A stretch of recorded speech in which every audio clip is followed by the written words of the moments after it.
Magandang araw po sa inyo, Sir Blair.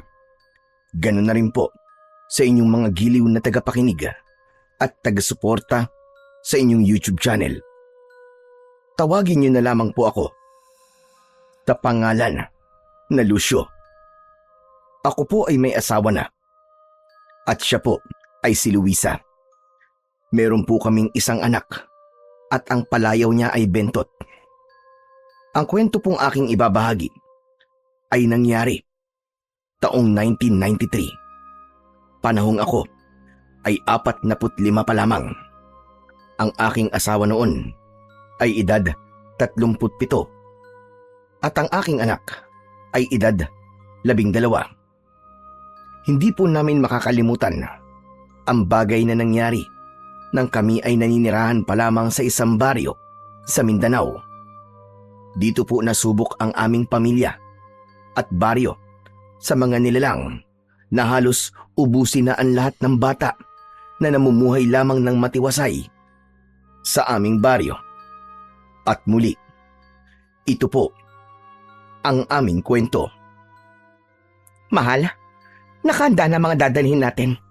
Bentot anak, yung mga tubig at baon nating pagkain ha? Nakahanda na ba? Opo, Nay. Nakahanda na po lahat. Mabuti naman kung ganon.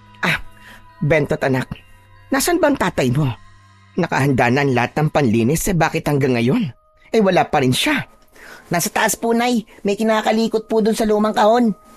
Hay nako, yung mga kwintas na naman niyang inaatupag niya. Araw-araw na lang. Para namang mawawala sa kanyang mga yon pag di niya laging kinakalikot. Oh, narinig ko yun. Ano na naman ba yun, mahal? Parang ang init-init na naman yata ng ulo mo. Napakaaga pa lang ah. Sino ba namang hindi mag-iinit ang ulo, Aber? Araw-araw na lang. Tuwing umaga, nandun ka sa taas. Halos itabi mo pa nga sa higaan ng mga anting-anting mo. Ano ka ba naman, mahal? Yun na naman ang nakita mo. Alam mo naman, di ba, na hindi pwedeng hindi madasalan ang mga anting-anting ko tuwing umaga. Aba, mawawala ng bisa ang mga yun. Alam mo naman yun, di ba? Oo na, Lucio. Kahit naman na anong sabihin ko sa'yo, ay may palusot ka pa rin. O siya. Sige na, dalhin mo na lang yung palat kalaykay at baka tanghaliin pa tayo sa paglilinis sa simbahan. Mahal naman, palagi na lang mainit ang ulo mo. Halika nga rito at yayakapin na lang kita. Alam ko nitong mga nakaraang araw pagod na pagod ka. Dahil sa sobrang pagod sa biyahe. Hay nako, Lucio ha. Tigilan mo ko at wala akong panahon sa lambing-lambing na yan. Oh, ano Bentot? Anong iningiti-ngiti mo dyan ha? Ang cute niyo po kasi tignan ni tatay, Nay Ano namang cute na sinasabi mo? Paano naman po kasi, Nay? Para kang mainit na tubig tapos si tatay naman po ay yelo. Pilit na pinapakalma ang init ng ulo nyo. Hay nako, manang-mana ka talaga sa tatay mo. Ay, sige na nga, mauuna na ako. Magsama na lang kayong dalawa dyan. Nagtinginan at nagngitian na lamang kami ng aking anak. At mabilis nang binitbit ang aming mga dadalhin. Sumunod kami kagad sa aking asawa na napakabilis maglakad. Papunta kami noon sa isang simbahan na inabandona sa baryong aming nalipatan. Parang wala kasing diwa ang aming baryo dahil nagmumukhang nakakatakot ang simbahan. Kaya naman, napagdesisyonan na lang naming mag-anak na mag-volunteer sa paglilinis. Hindi kami magpapabayad, basta na lamang namin yung lilinisin at hindi kami manghihingi ng anumang kapalit. Ano ba naman kayong dalawa? Para kayo naglalakad sa maliwanag na buwan at napakatagal ninyong makarating. Nay, kalma ka lang. Ikaw naman po kasi. Para ka pong paan ng dinosaur, ang laki-laki po ng mga kabang nyo Ang liit-liit ko lang po kaya hindi ko po kayang makasabay. Oo nga naman, mahal. Siyempre hihintayin ko si Bentot. Nahuhuli siya May bit-bit pa siyang tubig. Hay nako, ewan ko sa inyo mag-ama. Dalian nyo na lamang dyan. Mag-uumpisa na tayo sa loob ng simbahan. Sinilip ko kanina. Parang pinabayaan na talaga. Ay, Diyos ko. Ano bang klaseng mga taong nakatira dito? At hindi nila pinapahalagahan ang tirahan ng Panginoong Diyos. Wala tayong magagawa. May mga tao talagang ganyan. Parang hindi talaga mahilig magsimba ang mga tao dito. Kaya naman, pinabayaan na talaga nila. Grabe nga, Nay, Tay. Halos mga damong gumagapang na lang po ang halos makikita nyo sa harap ng simbahan. Hindi kaya marami nang nakatirang ahas dyan? Wala naman siguro, anak. Halos yung simbahan lang naman ang marumi dito. Pero yung paligid, parang nawawalisan pa naman. O siya. Tama na, Daldal. Mag-umpisa na tayo. Ikaw, anak, sumama ka sa akin. Doon tayo sa loob mag-uumpisa. At ang tatay mo na, ang bahala dyan sa labas. Sige po, Nay. Mala, si Bentot baka mamaya makadali na makamandag na sa loob yan. Mag-iingat kayo. Tinignan na lamang ako ng asawa ko. Alam ko naman na may tampo pa rin siya sa akin dahil alam niya na tinalikuran ko na ang pagiging antingero ko tulad ng napagkasunduan namin nung kami ay kinasal. Ganun rin siya dahil galing siya sa pamilya ng mga albularyo. At tunay ngang tinalikuran niya na ito. Ngunit ako ay hindi pa rin. May bagay kasi sa loob ko na ayaw bitiwan ang aking kinalakihang gawain. Hindi ko alam, pero yun ang sinasabi ng aking puso. Na wag kong bibitiwan ang bagay na yun. Nag-umpisa na ako sa aking mga gagawin sa labas ng simbahan. Inuna ko ang mga damong gumagapang na umakyat na sa pader. Ngunit napansin ko ang mga taong dadaan na tumitingin sa akin na masama, na para bang hindi nila gusto ang aming ginagawa, hanggang sa may isang matandang lalaki ang lumapit at bigla na lamang akong pinalo ng kanyang tungkod. Aray ko! Sandali lang ho. May nagawa po ba ako sa inyo? Anong ginawa mo? Alam mo ba na malas yan? Oh, ano bang malas? Dahil sa oras na luminis muli ang simbahang yan, may mga kakaibang aswang na naman ang sasalakay at kukuha ng mga bata. Hindi nyo alam ang mga ginagawa ninyo. Kung ayaw nyong pagtabuyan ng mga tao dito, tigilan nyo ang ginagawa ninyo. Aba, sandali lang po, Tatang. Paano po magiging malas ang linisin ng bahay ng Diyos? At ano po bang nilalang? Hindi na yan bahay ng Diyos. Demonyo na ang naninirahan sa simbahang yan. Mula nang mawala ang ilang bata sa baryong ito, ay tinigilan na namin ang pagpapaalaga sa simbahan na yan. Dahil demonyo na ang nagmamay-ari ng simbahang yan. Kaya itigil nyo ng ginagawa nyo. Hindi lamang kayo manganganib kapag nilinis nyo yan, kundi ang buong baryo. Ano ho ba sinasabi nyo? Kailan pa po naging bahay ng demonyo ang simbahan? Kaya nga po namin ginagawa to para matuto tayo makipag-usap sa Diyos at manampalataya pag sakaling luminis na ang simbahang ito. Makikita nyo ang pagkakamaling ginawa ninyo. Makikita nyo! Mahal, ano ba nangyayari? May problema ba? Wala naman, mahal. Di ko kasi maintindihan ang mga pinagsasasabi nito ni Tatang eh. May pamilya ka pala. Pag-isipan mo mabuti, amang. May anak kayo at may asawa ka. Kapag pinagpatuloy niyo ang paglilinis ng simbahang ito, siguradong wala nang mabubuhay na bata sa baryong ito. Huwag naman ho kayong magsalita ng ganyan, Tatang. Dahil may batang nakakarinig. Matatakot po ang anak ko sa mga sinasabi niyo eh. Hindi ko kayo tinatakot dahil nagsasabi lamang ako ng totoo. Sinasabi ko lang ang bagay na pwedeng mangyari kung hindi kayo makikinig sa aking mga sinasabi. Mawalang galang na nga ho, Tatang. Wala pong masama kung lilinisin namin ito. At saka kung sinasabi niyo po na kapag nilinisan namin ang bahay ng Panginoon ay magkakaroon ng dilubyo, aba, nagkakamali ho kayo. Mahal. Sandali lang, Lucio. Kasi, Tatang, alam niyo ho bang kabastusan ang ginagawa ninyo? Hinayaan niyo po mga taga dito ang nag-iisang simbahan na ito. Saan po kayo nagdarasal sa bahay? Saan niyo kinakausap ang nasa itaas? Sa mga bahay din? Mali yata ang tanong ko. Nagagawa niyo po ba siyang pasalamatan? At humingi ng tawad sa mga kasalanan na ginagawa ninyo? Baka hindi niyo na rin po ginagawa yan. Dahil pinabayaan niyo na ang simbahan niyo. Hindi malayong pati ang pananampalataya ay nakalimutan niyo na rin gawin. Hindi niyo alam ang mga ginagawa ninyo at sinasabi Dahil wala namang Diyos. Dahil kung may Diyos na sinasabi mo, ay hindi niya hahayaang mangyari sa amin ang nangyari noon. Hindi niya sana hinayaang mawalay sa amin ang aming mga anak.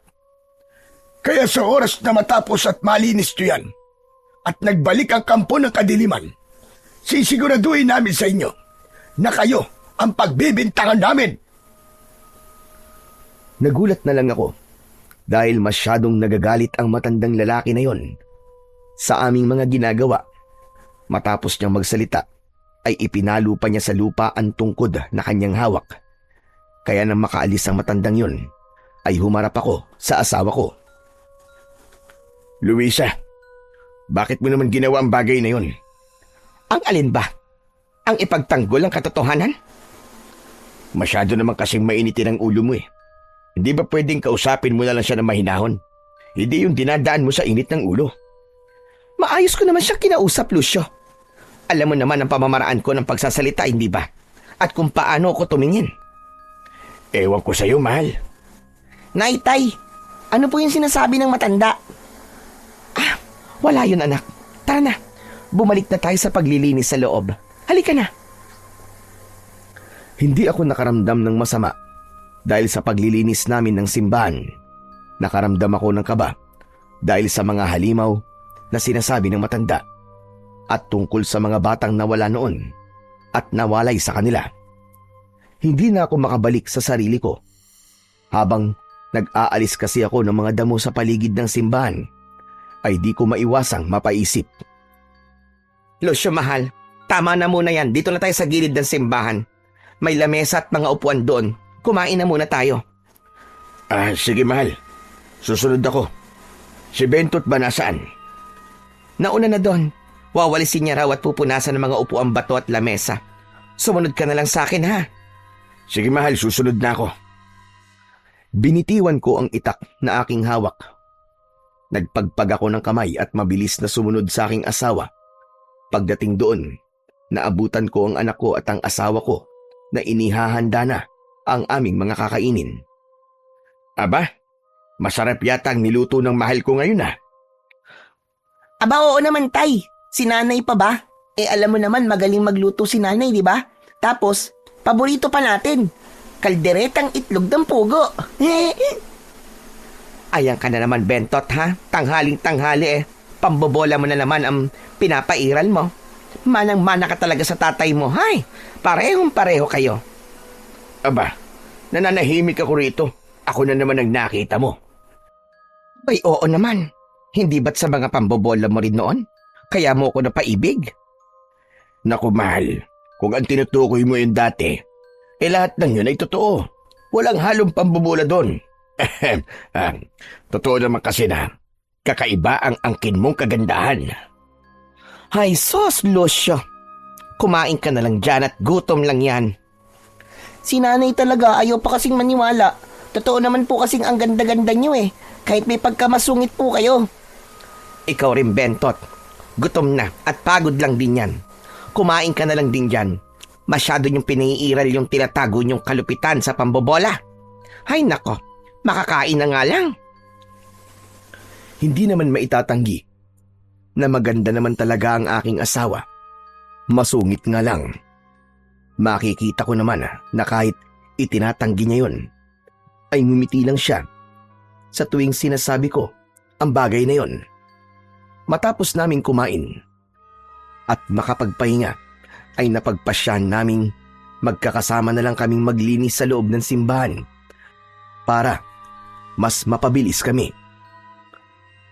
Tay, tignan niyo. May mga sinunog po na Biblia dito. Aba, oo nga no. Bakit naman nila gagawin ang bagay na to?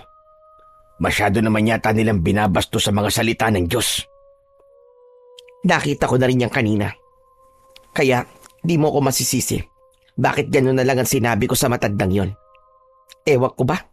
Unang tingin ko pa lang sa matandang yun Napakainit na kagad ng dugo ko sa kanya. Ay nako, tama ka. Ako kanina nga bigla na lamang akong pinalo ng tungkod. Pero grabe talaga. Kahit sino ay walang karapatan na gawin ito sa Biblia. Masyado nilang hinahamak ang Panginoong Diyos. Kaya hindi na rin nakakagulat kung may mga bagay na hindi ordinaryo ang nangyayari sa kanila rito. Kasi tulad niyan, sino bang pagpapalain kung binabastos nila ang Panginoong Diyos, hindi ba? Nay, sa dati po nating tirahan, sa baryong pinanggalingan po natin. Sabi sa amin ng pari doon, hindi raw maganda ang sirain at bastusin ang Biblia kasi raw po ibig sabihin lang daw nun, wala ka ring tiwala sa Panginoong Diyos. Tulad na lamang na sinabi ng matanda kanina. Abay wala raw Panginoong Diyos at demonyo raw ang tunay na naniniraan sa simbahan. Sobrang nasasayangan ako sa Biblia na to. Sige anak, ilagay mo na lang sa sako yan. Wala na tayong magagawa. Wala na mapapakinabangan sa mga yan. Sunog na ang lahat ng pahina. Alam niyo tay, nangihinayang po ako. Bakit nila gagawin to? Bakit hindi po sila naniniwala sa amang lumika? Wala naman tayong lahat sa mundo kung wala siya, di ba? Wala tayong magagawa anak. Iba-iba ang mga tao. May naniniwala at meron namang hindi. Tama ang tatay mo, anak. Pero alam mo ba na ang mga taong walang pananampalataya at hindi kinikilala ang may kapal ay siguradong hindi pagpapalain. Kaya sige na, para naman kahit papano ay mabawasan ang rumi na meron ng simbahang ito. Maglinis na tayo. Opo, Nay.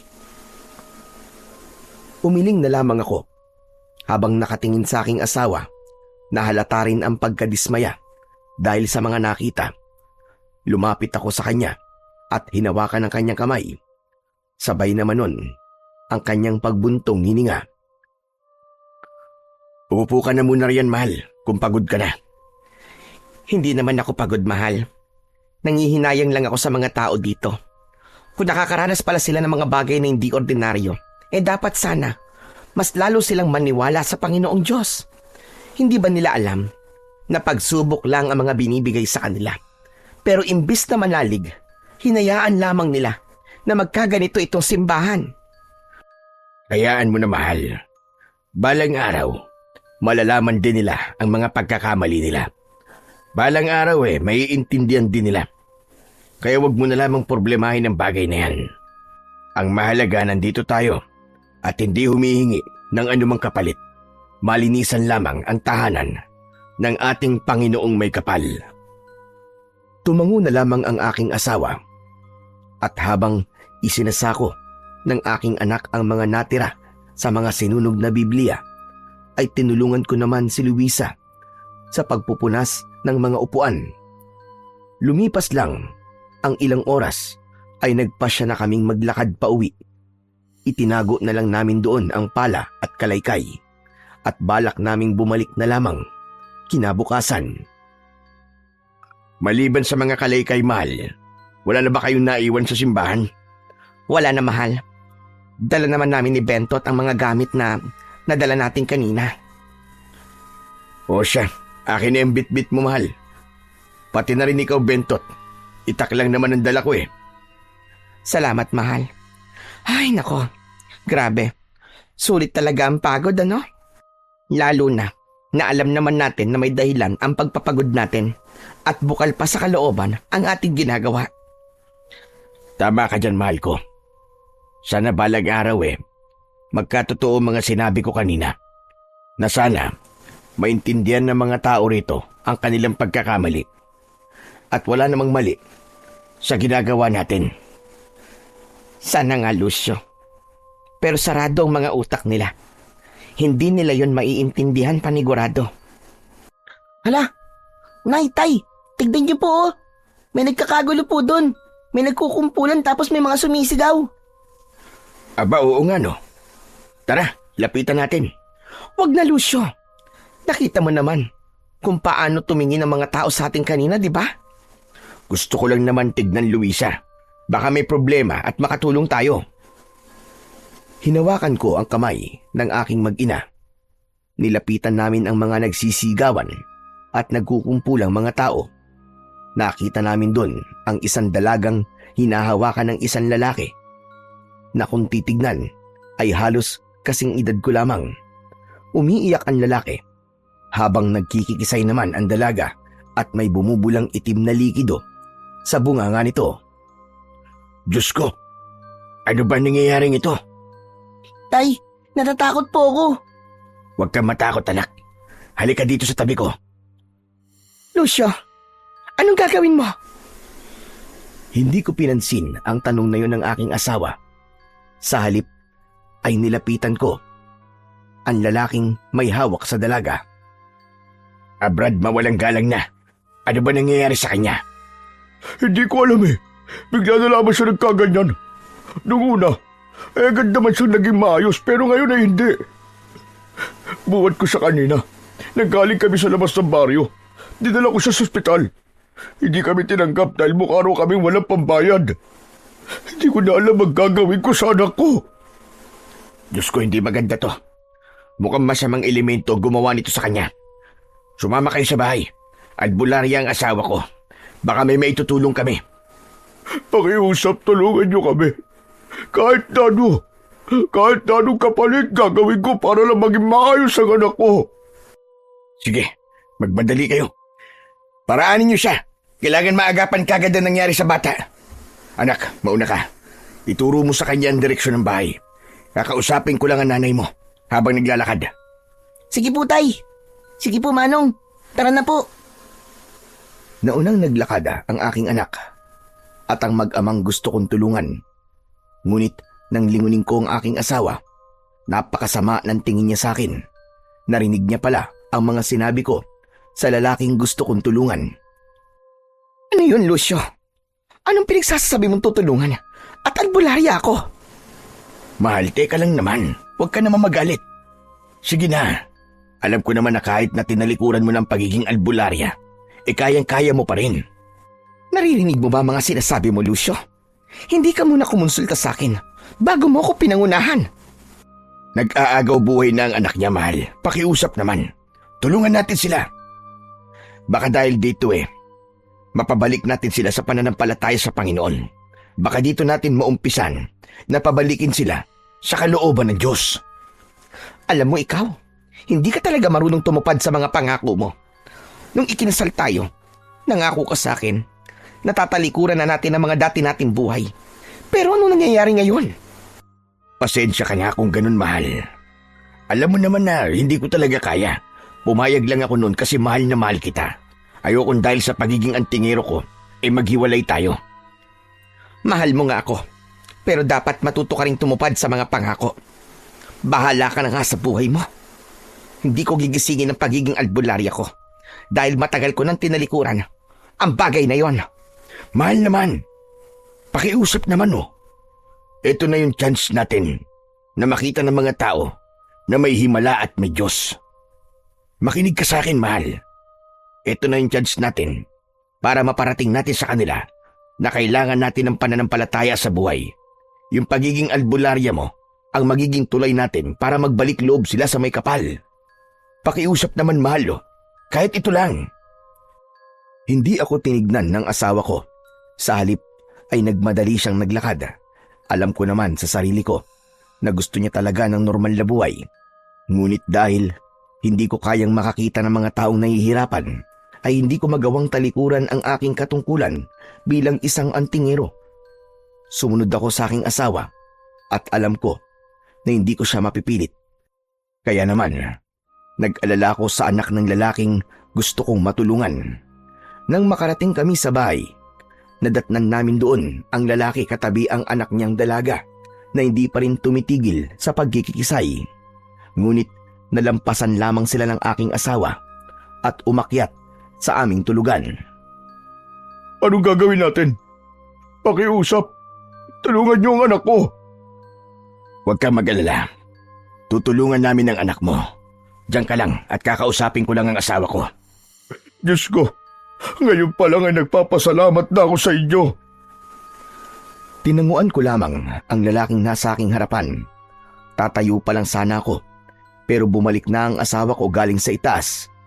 Suot niya ang kanyang mga kwintas at dala rin niya ang mga gamit niya sa pagiging albularya. Oh, mahal. Oo na, Lucio. Pero gagawin ko to dahil sa isang bagay na gusto kong maibalik sa baryong ito. Ngumiti ako at tumingin sa lalaking nasa aming harapan. habang naluluwa siyang nakatingin sa aking asawa. Hindi ba't sinabi mo sa asawa ko na kahit na ano ay gagawin mo para mapagaling ang anak mo? Oo, kahit ano pakiusap lang tulungan niyo ako. Ang anak ko na lamang ang meron ako. Kung ganon, ipapangako mo ba na magbabalik loob ka sa Panginoong Diyos? Alam kong mali na pilitin ka, pero gagawin ko ito dahil may paniniwala ako at hindi ako magkakaroon ng kakayang maging albularya kung hindi dahil sa Kanya. Oo, sige. Pagkatapos nito, pinapangako ko na magpapasalamat ako sa Kanya. Ibibigay ko muli ang aking sarili sa Kanya at mananampalataya akong muli sa Kanya. Kung ganon, iwan niyo muna kami.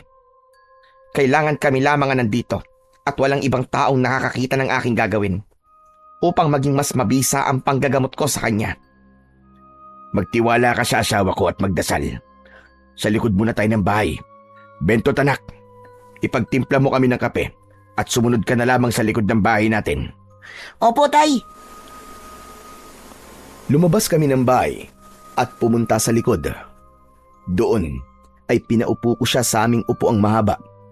Tumabi ako sa kanya at napansin ko ang mga luhang pumapatak sa kanyang mga mata. Magiging ayos lang ang anak mo dahil kasalukuyan na siyang pinapagaling ng asawa ko. Pwede mo bang sabihin sa akin ang mga detalye bago siya naging ganun? Bago yun, gusto ko munang magpakilala. Ako si Artemio. Pwede mo akong tawaging Temyo. Ako naman si Lucio, pare. Salamat ha. At di kayo nagdalawang isip na tulungan ako. At kung tinatanong mo kung ano ang mga nangyari bago yung nangyari sa anak ko, nagkatampuan kami. Sa totoo lang, hindi nakakapagsalita ang anak ko. Pero nakakarinig siya tungkol sa nanay niya ang dahilan ng tampuan namin. Pagkatapos, umalis siya ng bahay. Halos maghapon siya wala. Pag-uwi niya, namumula na ang mga balat niya. At kahapon na naging ganyan siya. At may itim na liki doon lumalabas sa bibig niya. Hindi naman nagtagal ang ganun. Kaya akala ko ayos na siya. Pero naulit-ulit kanina. Nung una ko pa lang siyang makita, alam ko na kagad na may mali. Lalo na ang itim na likido na bumubula sa bibig niya. Masasabi kong mga masamang elemento ang may gawa nun sa kanya. Hindi ko alam pero sana ay maging ayos lang siya. Natatakot ako para sa lagay ng anak ko, pare. Hindi ko siya kayang mawala. Magtiwala ka lang, Temyo. Magiging ayos lang ang anak mo. Kaya, kung magiging maayos man siya, sana naman, magpasalamat kayo sa Diyos na nasa itaas. Tumangulang si Temyo sa mga sinabi ko. Pagkatapos nun, ay tumingin siya sa kawalan, habang ang anak ko namang si Bentot ay sakto lamang ang pagdating, bit-bit ang mga kaping aking tinatimpla. Oo nga pala, Temyo. Anak ko, nag-iisa namin siyang anak ng asawa ko. Bentot po ang pangalan ko. Pwede niyo po akong tawaging Ben o di kaya ay Tot. Pwede rin po namang pareho, Ben at Tot.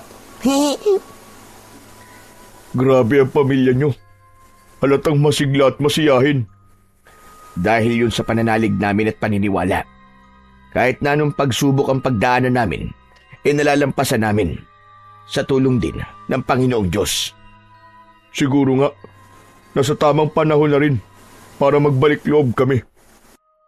Magmula kasi nang mawala ang pananalig namin, ang dating pasakit na nararanasan namin ay mas lalo pang lumala. Umalis ang asawa ko dahil sa hirap ng buhay. At ngayon ang anak ko naman. Karma ko na yata ito. Dahil imbis na labanan ko ang pagsubok, tinalikuran ko pa ang Panginoon. At hindi naniwala sa Kanya. Temyo, ang masasabi ko lang, hindi ganun ang nasa itaas. Magbalik loob ka at patatawarin ka niya. Ialay niyo ang lahat sa Kanya at pagkatiwalaan siya ng buong puso. Makikita niyo sa hinaharap, hinding-hindi niya kayo pababayaan. Tama ka. Salamat sa iyo, pare. Kundi dahil sa iyo, Sa lahat ng mga sinabi mo, hindi ako matatauhan. Wala yun. Naiintindihan ko naman kayong mga taga dito eh. Baka mahirap lang talaga ang mga pinagdadaanan nyo. Kaya kayo tumalikod sa Panginoong Diyos. Tama ka.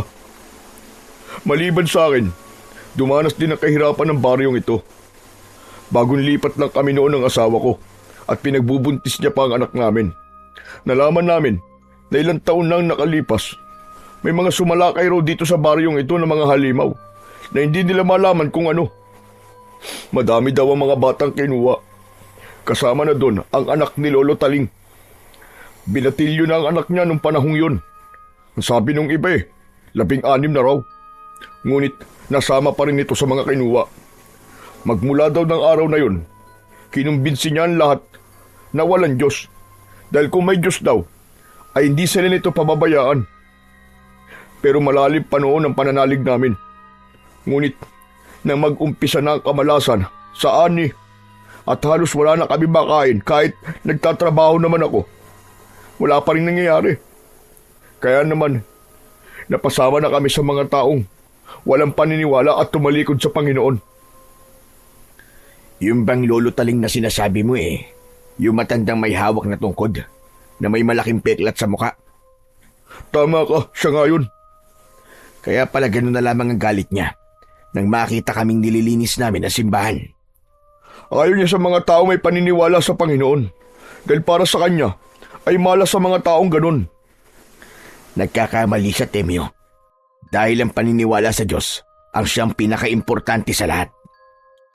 Kasalukuyan pa lamang ng aming mainit na pag-uusap nang biglang narinig namin ang pagtawag ng aking asawa. Tinignan ko si Temyo at mabilis na bumalik sa loob kasama siya.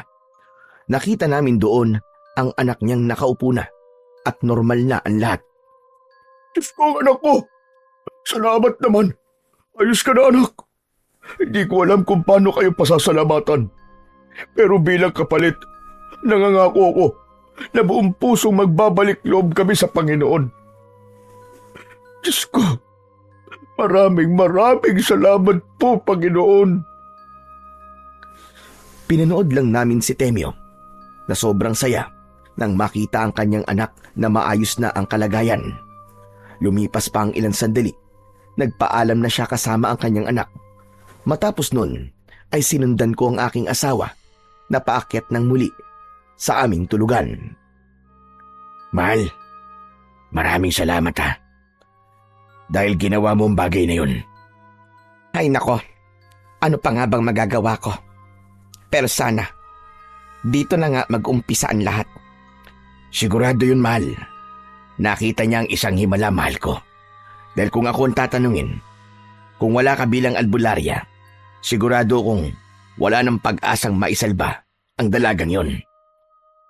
Ama ka, dahil isang napakalakas na itim na lamang lupa ang gustong makuha ang buhay ng dalagang yon. Nahirapan din ako, pero naalis ko pa rin. Napakaraming kababalagan sa baryong ito, mahal. May bagay pa akong nalaman. May mga halimaw din daw na sumalakay dito dati. At madami daw ang nakuwang mga bata. Ibig sabihin, totoong nasa panaginip ko, mahal. Anong ibig mo sabihin, mahal ko? Nung unang gabi nating natulog sa bahay na to, nalaginip ako. Hindi ko alam kung babalaba o nangyari na. Pero sa panaginip ko, kinuha raw si Bentot ng mga halimaw na may itim na balat, abo ang buhok at mapupula ang mga mata. Habang ang mga pangil nila ay parang sa tari ng manok. Kakaiba talaga, mahal. Hindi ako sigurado. Pero bilang isang antingero, nung kabataan ko, kasama ko pa ang pamilya ko, marami kaming mga nakasagupang mga nilalang na dilim. Pero sa palagay ko, mahal, aswang ang tinutukoy mo. Sana naman ay mali ang nasa isip ko. Hindi ko kayang mawala ang kaisa-isa nating anak, mahal ko. Hindi mangyayari yun, Luisa, mahal. Dahil habang nandito ako, kasama ang panalangin, ay hindi ko kayo pababayaan ni Bentot. Po, Tay? Ano po yun? Ay, naku anak. Nakikinig ka na naman sa usapan namin ng nanay mo, ano? Sorry po, Tay. Di ko lang po mapigilang makinig. Tapos, narinig ko po ang pangalan ko. Akala ko po tinawag niyo po ako eh. Sos, nagpapalusot ka pa. Ang sabihin mo, makinig ka talagang makinig sa usapan namin ng tatay mo. Halika nga rito anak, at gusto ko lang kayong yakapin ng nanay mo. Lumapit ang anak ko sa amin ng kanyang nanay. Niyakap ko sila pareho ng napakaigpit. Matapos nun, ay tinulungan namin si Luisa na mag-asikaso ng aming makakain. At nang matapos ay sabay-sabay kaming kumaing mag-anak. Mabilis naming ginawa ang lahat ng mga dapat gawin bago matulog. Mabilis naman na lumipas ang gabing yun sa amin. Tulad ng mga dumaan na araw, ay inilayan ko muna muli ng dasal ang aking mga anting-anting at kasama ko uli ang aking mag-ina na bumalik sa simbahan na aming lilinisin. Teka, bakit ganito? Di ba nilinisan na natin ang loob ng simbahan?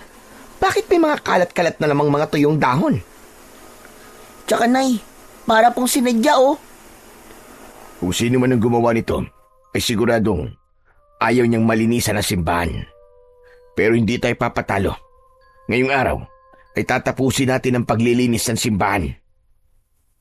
Tama. Kung kailangan nating magbantay sa gabing ito, ay gagawin natin para malaman natin kung sino ang gumagawa nito. Kasama niyo kami. Tutulong kami ng anak ko. Aba pare, nandiyan ka pala. Magandang umaga sa inyo ng anak mo. Magandang umaga din pare. Bago ko makalimutan, ang pangalan ng aking anak ay Sandra. Kinagagalak ka naming makilala, Sandra. Ganon din po ako, Ate Sandra. Pasensya na kayo kung iti lang ang maitutugon ng anak ko. Tulad ng sinabi ko sa iyo kahapon pre, hindi naman nakakapagsalita ang anak ko eh. Ayos lang yun pare. Naiintindihan namin. O ano? Mag-umpisa na tayo. Hindi na naging mabigat sa amin ang araw na yon dahil sinamahan kami nila paring Temyo sa paglilinis ng simbahan. Hanggang sa umabot kami ng hapon at ang lilinisin na lang namin ay ang labas nito. Hanggang sa napagdesisyonan ng asawa ko na kukuha na lamang siya ng gamit sa aming bahay at sa gilid na lamang ng simbahan kami magluluto at kakain para mabantayan namin kung sino man ang taong sinasadyang lagyan ng dumi ang aming nililinis. O mahal, magpapasama na lang ako dito sa dalaga ni Temyo at sa anak natin. Kukuha lang kami ng bigas at mauulam at mapaglulutuan na din. Dito na lang tayo magpalipas ng gabi. Sige mahal. Pare, pwede ba yun? Gustong isama ng asawa ko ang anak mo. Tsaka, sama-sama na lang daw tayo dito. Total naman eh. Sabi mo, sasamahan nyo kami sa paglilinis, di ba? Naku, walang problema yung pare. Sandra anak, samahan mo muna ang Tia Luisa mo. Tumango naman ang anak ni Artemio. Naiwan kaming dalawa. Padilim na ng mga sandaling yun. Kampante naman ako dahil kasama naman ng mga bata ang aking asawa. Alam ko naman kasing magaling sa pakikipaglaban si Luisa kung sakaling mapagtripan sila sa daan. Pre, grabe naman ang pagkamuhi ng mga tao dito sa simbahan. Sa totoo lang, halos ang loob ng simbahan ay nalinisan na namin kahapon. Kaso, tulad ng nakita mo kanina, para bang sinadyang lagyan ng tuyong dahon ng loob. Ewan ko ba paring Lucio, kahit kami ng anak ko nun, malaki din ang pagkamuhi sa tahanan ng Diyos. Pero nang makita ko ang himala na ginawa ng asawa mo, nawala ang dating pagkamuhi ko. Pero hindi dapat ganun. Alam mo, hindi ang Diyos ang gumagawa ng malas. Dahil nasa kamay nila yun. Ginagabayan lamang sila. Pero kung tatahakin nila malilandas, hindi na yun ang ginusto ng nasa itaas.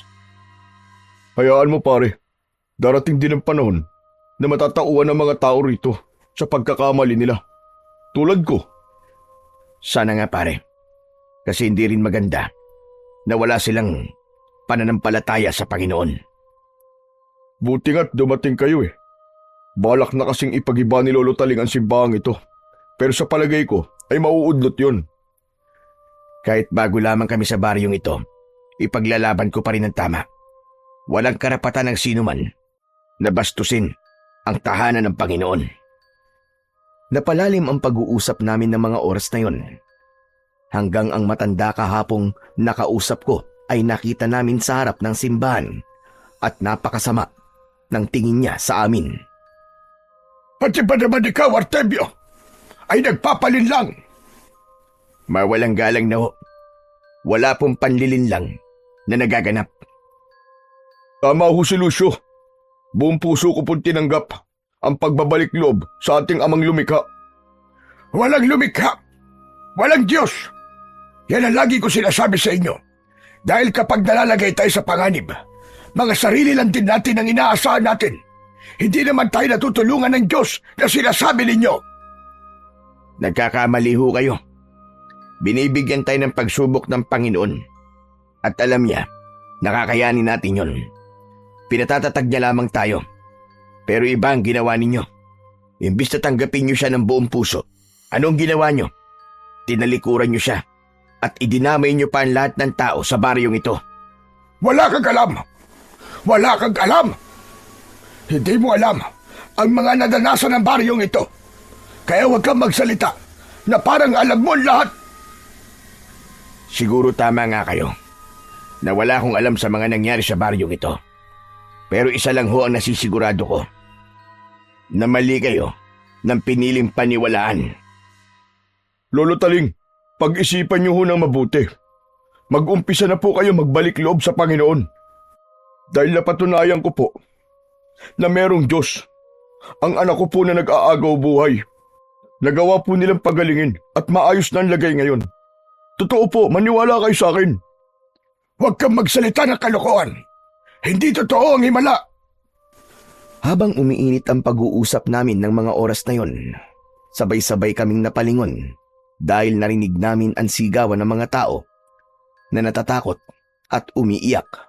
Nag-uumpisa na mga demonyo sa panggugulo sa baryong ito. At kayo ng pamilya mo may kasalanan kung bakit sila nagalit. Kasalanan mo! Wala akong oras sa paninisi nyo. Paring Temyo, ang mga anak natin. Tumango sa akin si Paring Temyo. Mabilis naman naming hinanap ang kinaroroonan ng aming mga pamilya. Bumungad sa amin ang isang tagpo na hindi ko lubos maisip kung totoo dahil may mga nilalang na nagtatakbuhan at pumapasok sa mga bahay-bahay. Katulad sila ng mga nilalang na ikinuwento sa akin ng aking asawa na nakita niya sa kanyang panaginip. Diyos ko, ang mga ito, kakaiba mga nilalang na to. Sa tala ng buhay ko, ngayon lang ako nakakita ng mga tulad nila. Temyo, ang mga anak natin. Baka nga totoo mga sinasabi ni Lolo Taling. Baka nga pinarurusahan na tayo ng mga demonyo dahil sa ginawa natin. Hindi yun pare. Huwag kang mag-alala. Hindi pamamayaan ng Diyos sa mga mahal natin sa buhay. Kaya magbandali ka. Kailangan natin silang mahanap. Pero bago yun, balikan muna natin ang lahat na magagamit natin sa data sa mga halimaw na to. Bumalik kami sa simbahan. Nadatnan namin doon ang matandang si Apong Taling. Nagkakalat ito ng mga tuyong dahon sa loob. Ngunit dahil wala na kaming oras para sawayin siya, ay umiling na lang ako at agad na kinuha ang pala na nakasandal sa pader. Habang si Paring Temyo naman ay ang itak kong nakatabi ang kinuha. Mabilis kaming tumakbo at bawat lalapit sa amin ay pinaghahampas namin ng aming mga hawak. Grabe! Ang lalakas nila pare! Diyos ko! Ang anak ko! Pinaalala ko rin na mag-ina ko pare. Kaya magmadali tayo. Diyos ko, di ko mapapatawad ng sarili ko pag may nangyaring masama sa kanila. Lalo na't hinayaan ko na sila na maglakad nang hindi ako kasama. Huwag ka mag-isip ng ganyan pare. Tulad na sinabi mo, ay di sila hahayaan ng Panginoong Diyos, diba? Magtiwala lang tayo sa Kanya. Nang makaalis kami sa mga napakaraming mga aswang, ay mabilis naming tinahak ang daan. Ngunit bumundo lang kaba ko nang makita ko ang asawa ko sa hindi kalayuan na nakahiga kasama niya ang anak na dalaga ni Temyo. Ngunit wala roon ang aking anak na si Bentot. Luisa, mahal. Gumising kayo. Mahal ko, gumising ka. Lucio, mahal. Ikaw ba yan? Oo, mahal ko. Ano nangyari sa inyo ni Sandra? Nasaan ang anak natin? Ang anak natin, Lucio. Ang anak natin. Kinuha siya ng mga halimaw. Hindi ko alam. Pero nawalan kami ng malay nang may isinaboy sila sa amin na itim na bagay. Patawarin mo ako, mahal ko. Hindi ko naprotektahan si Bentot. Hindi, mahal. Hindi napahamak si Bentot. Magtiwala ka. Babawiin natin ang anak natin. Pero pare, paano? Oras na, pare. Para bumalik ako sa pagiging antingero. Tutulong ako sa iyo, pare. Tutulong din ako, mahal ko. Hayaan mo akong tumulong pakiusap. Maganda na tayo. Sa oras na may mangyari sa anak ko, hihiram ang mga halimaw na yun ng mukha sa aso. Umuwi kami sa aming bahay. Kasama namin ang magtatay na sina Artemio at Sandra. Pagdating namin doon, agad kaming naghanda habang ang asawa ko naman ay wala pa ring tigil sa pag-iyak. Tama na yan, mahal. Mababawi din natin si Bentot. Pangako yan. Hindi ko alam, Lucio. Pero natatakot ako para sa anak natin. Hindi ko alam ang gagawin ko kapag napahamak siya. Mahal naman, huwag kang mag-isip ng ganyan. Kung nasan man si Bentot ngayon, hindi siya pababayaan ng Panginoong Diyos. Magdasal ka lang, tutulungan niya tayo. Mababawi natin siya. Sigurado yun. Huwag ka mag-alala, Luisa. Hindi ko kayo iiwan ni paring Lucio. Nandito lang ako para makabawi ako sa inyo.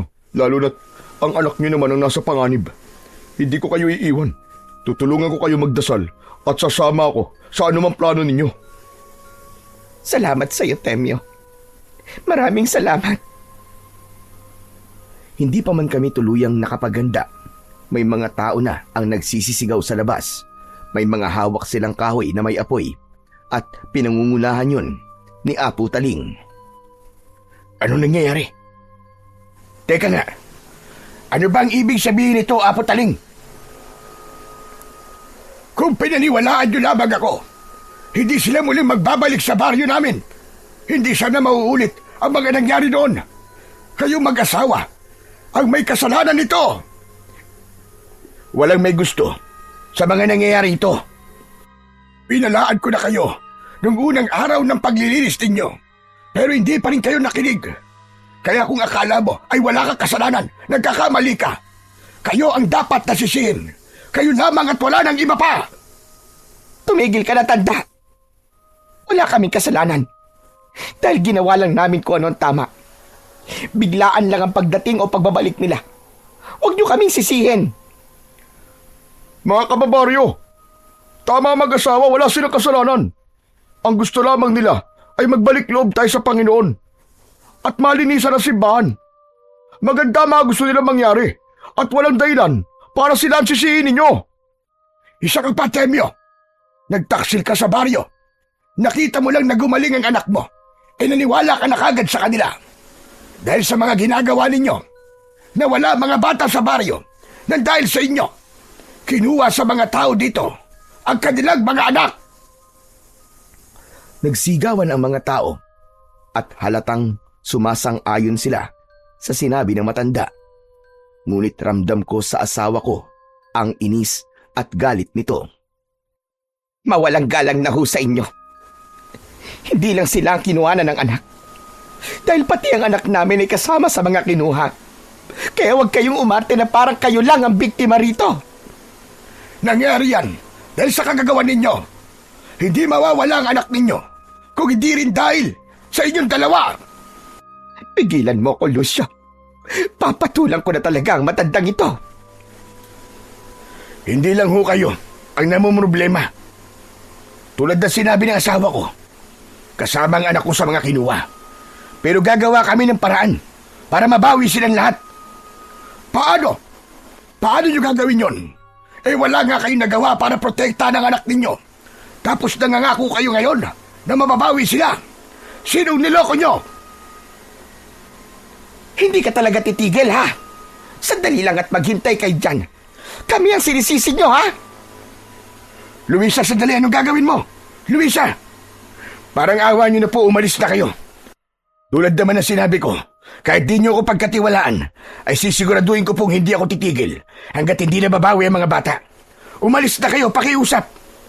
Hindi kami aalis dito. Sige, sunugin ang bahay nila. Nalintikan na. Akma pa lamang, nasusunugin ng mga tao ang aming bahay. Agad na bumalik ang asawa ko. Bitbit ang 2 timba. Tama ho kayo nang narinig. Dahil kahit siya lamang, ay kaya niyang magbuhat ng 2 malalaking timba na may lamang tubig. Mahal, kung ano man ang gagawin mo, ay huwag mo nang ituloy. Bitiwan mo ako, Lucio. Kung ayaw mong pati ikaw ay malintikan. Hay kayo! Sige, subukan ninyong sunugin ang bahay namin. Sisiguraduhin kong lalabas ang pagiging salbahe ko. Sige, ipakita niyo ang tunay ninyong ugali na kahit makadiyos kayo, kung titignan, ay masasama ang mga ugali ninyo. Mabait po akong tao. Mabait ako sa mga taong nagpapakita sa akin ng kabutihan. Pero pag ang kaharap ko ay demonyo pa sa demonyo, hindi ako nagdadalawang isip na ilabas ang isa kong ugali. Hindi kayo makaintindi ng salitang gagawin ng lahat, mabawi lang sila. Sige, etong sa inyo! Mabilis na isinaboy ng aking asawa ang tubig na nasa balde gamit ang isang tabo hanggang sa nagawang magtakbuhan ng mga tao kasama si Apo Taling dahil hindi lang pala yun ordinaryong tubig. Nilagyan pala yun ng asawa ko ng paminta. Dahilan para mangati sila. Bakit mo naman ginawa yun, mahal? Kung hindi ko gagawin yun, Lucio, hindi mapuputol yung mga bulungan at paninisi nila. Kahit na pa hindi mo dapat ginawa yun. Tumahimik ka nga, Lucio. Alam mo kung magalit. Kahit na sinisisi na tayo ng mga tao, nagagawa ko pa rin silang ipagtanggol. Sumobra naman yata ang kabaitan mo. Baka kunin ka na ni Lord niyan. Mahal naman Alam ko namang mali sila. Pero kasi, walang pero. Maghanda ka na lang dyan. At hindi tayo titigil hanggat hindi mahahagilap ang mga hayop na demonyong kumuha kay Bentot at sa iba pang mga bata. Huwag mo na din ipilit yung mga gusto mong sabihin. Kilala mo akong magalit. Napilitan akong ngumiti dahil kahit malaki ang katawan ko sa asawa ko, hindi ko talaga gustong galitin siya. Kaya naman, nang umalis siya sa harapan namin ni Temyo, inumpisahan ko na ring orasyonan lahat ng aking anting-anting. Pare, nakakatakot pala magalit ang misis mo. Huwag ka maingay, pare. Di mo talaga gugustuhin galitin ng asawa ko. Mas matapang pa yun sa tigre. Halata naman Anong pinagbubulungan yung dalawa dyan, ha? Naku, mahal, wala. Oo nga pala. Tapos ko na palang orasyonan ang mga anting-anting ko. Mabuti naman. Oh, ayan na mga gamit mo. Ibinagsak ng aking asawa ang isang maruming tela. Pagbagsak nun ay narinig ko ang iba't ibang uri ng tunog. Kaya napatingin ako sa kanya. Mahal, hindi ba iniwan ko to sa dati nating bahay? Wala naman akong magagawa Kahit nun pa, ramdam ko na ayaw mo talaga bitiwan ang pagiging antingero mo. Kaya naman, isinama ko na yan sa paglipat dito. At ayan, tama palang ginawa ko. Ngayon, magagamit natin ang pagiging antingero mo. Salamat, mahal. Nako, hindi na tayo mahihirapan ito at may magagamit na tayo. Salamat talaga, ha? Huwag mo akong tignan ng ganyan, Lucio. At hindi ko nagugustuhan. Mahal naman, nagpapasalamat lang naman ako At saka, malaking tulong talaga sa atin ito. Oo nga pala, pare. Hindi ba pwedeng kung sasama ako sa inyo dito na lang maiwan sa bahay niyo ang anak ko? Oo naman, pare. Walang problema yun. Sige, Sandra. Doon ka sa kwarto ng anak ko. Mas siguradong ligtas ka doon. Hindi namin ikakandado ang kwarto. Pero sa loob, siguraduhin mong nakakandado, ha?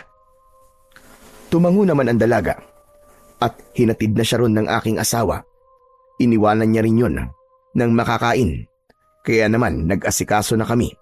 Kumuha ko ng isang malaking bag para doon ilagay ang aming mga kagamitan, habang ang mga anting-anting ko naman ay aking isinuot. Binigyan ko rin si Temyo at ang aking asawa para madagdagan ang kanilang proteksyon. Ang tanong na lang ngayon, saan natin hahanapin ang mga lintik na yon? Paano natin sila maililigtas kung wala tayong alam kung nasaan sila? Meron ako, pare. Ano ka mo? Paanong meron? Nang minsan magkwento si Lolo Taling na pinaniniwala niya kami na walang Diyos, nasabi niya na nasa paanan daw ng bundok niya nakita ang mga halimaw na lumabas. Pwede natin subukan puntahan doon. Alam mo ba ang daan papunta doon? Oo, medyo may pagkamalayo siya dito sa baryo. Pero minsan na kami dumaan doon, kaya alam ko. Pero kasi, Pero ano pare? nakakatakot kasi doon eh.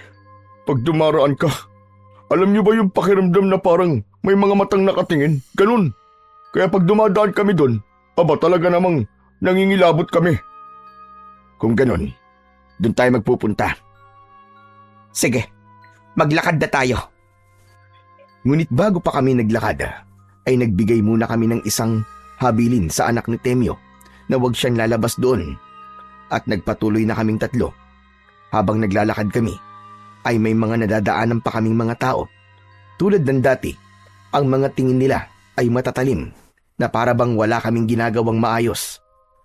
Hinayaan lang namin sila at nagpatuloy lang kami sa paglalakad hanggang sa nakarating na kami sa bungad ng Kakawyan. Pare, dito ba talaga ang daan papuntang paanan ng bundok?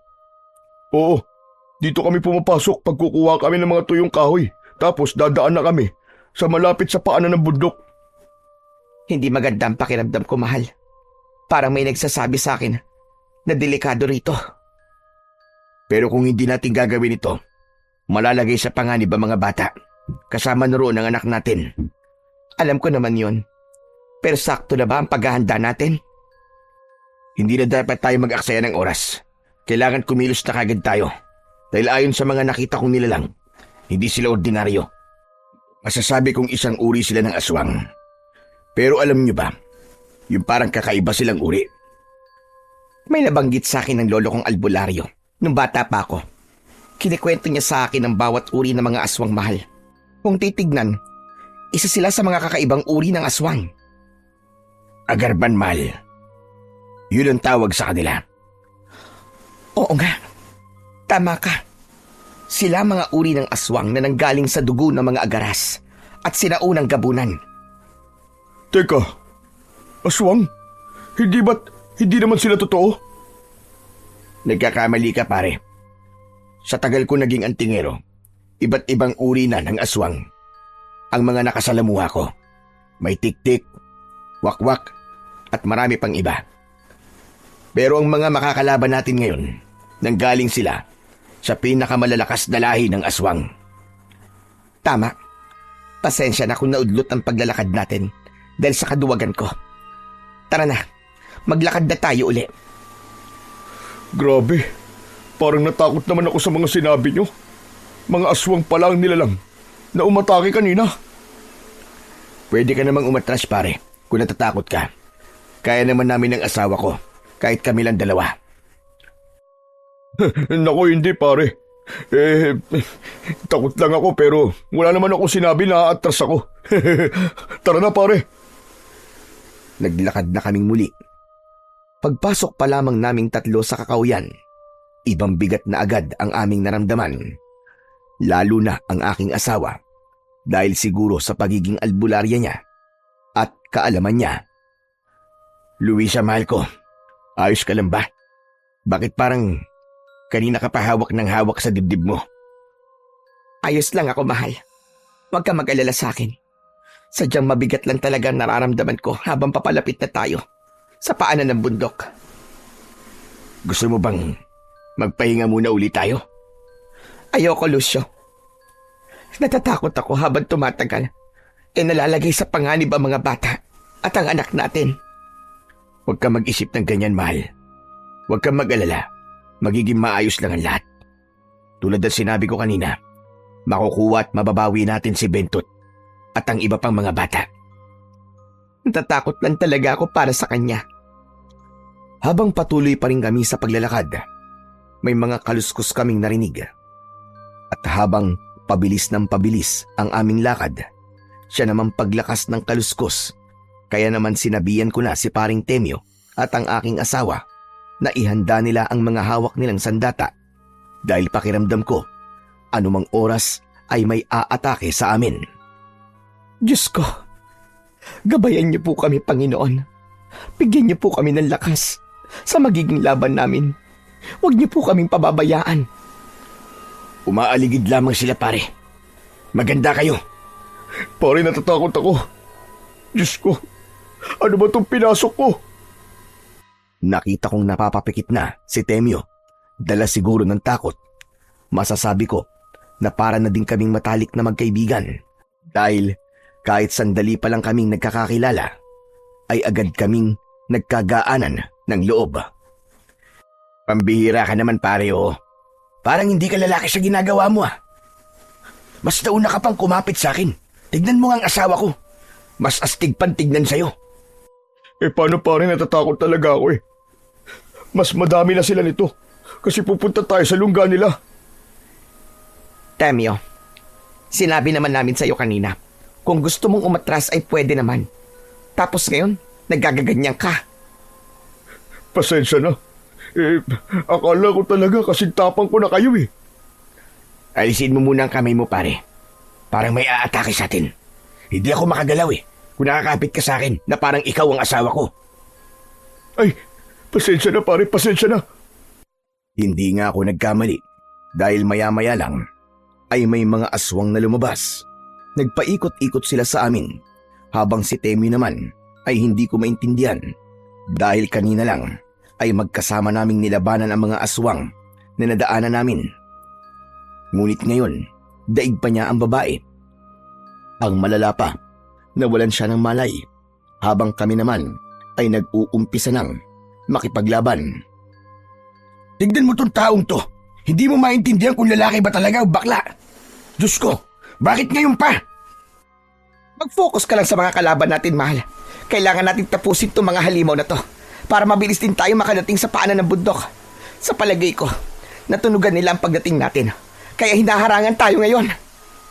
Sa palagay ko, tama ka, mahal. Umalis kayo sa dadaanan namin! Mga demonyo kayo! Umalis kayo! Mamatay na kayo, mga aswang kayo! Huwag niyong harangan ang daraanan namin! Halos wala namang nagawa ang mga aswang sa aming mag-asawa dahil magaling din sa pakikipaglaban ang asawa ko. Nang matapos naming mapatumba ang iilang aswang, ay nagsitakbuhan na rin ang iba. Yun nga lang, ang isa pa naming problema ay ang kasama naming si Temyo na wala pa ring malay. Ay, Diyos ko naman! Hindi ko alam kung mahihirapan ba tayo sa pakikipaglaban o dyan sa kaibigan mong yan eh. Napakamatatakotin. Parang hindi lalaki. Hindi ko naman alam na ganyan siya. Kasi kanina naman, kasama ko siyang pumatay ng iilang aswang. Bakit ganyan siya ngayon? Magpapabigat lang siya sa atin kapag ganyan siya. Hintayin na lang natin siya magising. Hindi naman natin siya pwedeng iwan dito. Napatay nga natin ang mga aswang. Hindi naman natin alam kung may mga mababangis na hayop dito at baka malapa pa siya. Ay, ano pa nga bang magagawa ko? Mabuti pa, magpahinga na lang din muna tayo. Kahit sa umaga naman pwede natin puntahan ang lungga nila eh. Sana lang talaga. Madatnan pa nating buhay ang mga bata. Luisa, mahal, huwag ka kasi mag-isip ng kung ano-ano. Sigurado na ligtas sila. Hindi sila basta-basta papatayin ng mga aswang. Lalo na ang anak natin. Para namang ang lakas ng loob mo. Parang sigurado ka. Ngayon ko lang kasi naalala, mahal. Diba, nasa anak natin ang isa sa mga anting-anting ko. Kaya siguradong hindi siya basta-basta mapapatay. Nagawa nga siyang makuha, diba? Natatakot ako na baka wala na pala tayo madadatnan. Mahal naman. Sinabi ko nga sa'yo huwag ka mag-isip ng ganyan. Ayos lang si Bentot. Ayos lang siya. Tama na yan. Magpahinga na lang muna tayo. Niyakap ko ang asawa ko Naaawa rin kasi ako sa kanya dahil pagdating talaga sa anak namin ay natatakot siya dahil nag-iisa lang namin yung anak. Nagpahinga kami. Hinintay namin ang paggising ni Temyo. Nakatulog na lamang ang asawa ko sa aking balikat habang ako naman ay hindi makatulog dahil natatakot ako na baka anumang sandali ay balikan kami ng mga aswang na agarban. Aring Temyo? Aray! Aray ko, sakit ang likod ko. Paano hindi sasakit ang likod mo? Ang tagal mo nang nakahiga sa lupa. Ano ba nangyari? Teka, yung mga halimaw, nasa sila? Magtatanong ka pa. Ay ang kita mo naman siguro. Napabagsak na namin silang lahat. Diyos ko, salamat naman kung ganun. Ang mabuti pa pare, umuwi ka na lang. Hindi mo naman yata talaga kayang makipaglaban eh. Nasa gitna kasi tayo ng laban. Bigla ka na lang naimatay. Pasensya na pare. Pero sige, babalik na lang ako sa baryo.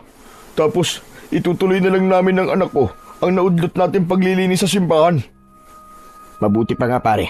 At pakisabi na rin sa mga tao na huwag silang mag-alala. Dahil nasisiguro ko na iuuwi namin ng asawa ko ang mga anak nila. Sige pare, pasensya na ulit ah. Maglalakad na ako. Sige pare, mabuti pa nga. Baka mamaya magising itong asawa ko at maabutan ka niya. Nako, dadakdakan ka nito. Mabuti pa nga talaga, aalis na ako. Nakakatakot ang asawa mo eh. Naglakad ng palayo si Temyo. At maya-maya lang, nagising na ang asawa ko. Nagtaka naman siya kung bakit wala na si Temyo. Pero sinabi ko na lang na pinauwi ko na. Hindi naman tinugunan ng asawa ko yun. Hindi na rin kami nag-aksaya pa ng oras at agad na kaming naglakad. Hanggang sa pareho na kaming nagutom ng asawa ko. Pero ang meron lang kami ay tubig. Kaya naman, tiniis na lang namin ang tubig upang pansamantalang mawala ang gutom na aming nararamdaman. Kanina pa tayo naglalakad, mahal. Pero hanggang ngayon ay hindi pa rin tayo nakakarating sa paanan ng bundok. Malilintikan talaga sa akin ng mga aswang na yon. Kapag may ginawa o kapag sinaktan nila ang nag-iisa kong anak, makikita nila ang galit ng isang ina. Huminahon ka lang, mahal. Masyado ka namang mainit eh. Kalma lang. Sino ba naman kasi ang mapapakalma kung ganitong halos mamatay na ako sa kaba? Kaya nga diba sabi ko sa'yo, kumalma ka lang. Magiging maayos lang ang lahat. Pero teka, mahal, naamoy mo ba yun? Ang alin? Ang lansa, ang baho, umaalingasaw, parang nabubulok na laman. Aba, oo nga no.